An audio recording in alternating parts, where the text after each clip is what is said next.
Good day everyone, my name is Judiel Villarino, and in this reflection video I'll be talking about my thoughts and opinions about GMO and gene therapy. GMO or genetically modified organisms are created by stitching genetic material from an organism to another, thus creating an organism that has both the characteristic of the combined organisms. Now let's talk about my thoughts about GMO.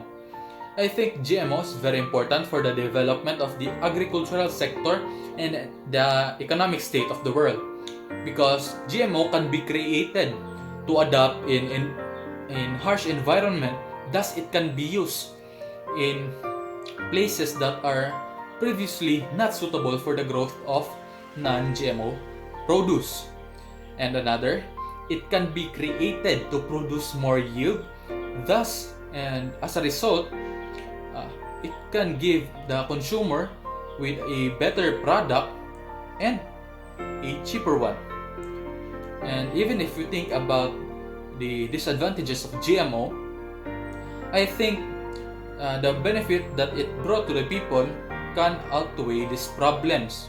The disadvantages of GMO talks about its effect to the consumers in the long-term consumption. A group of non-GMO activists claims that long-term consumption of GMO can cause various health complications, but there hasn't been any proof that can support these claims. Thus, we can also speculate that GMO does not have this problem. And we should also know that before GMOs are released to the public, it is thoroughly studied by researchers from the institute that it came from and the institute from the government. And another problem is the problem with the big companies that are capitalizing with the distribution of GMOs.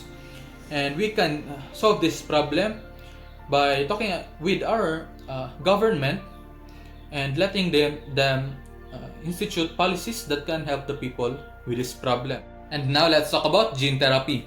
Gene therapy is the process of altering the genes inside your body in an effort to treat or stop illnesses.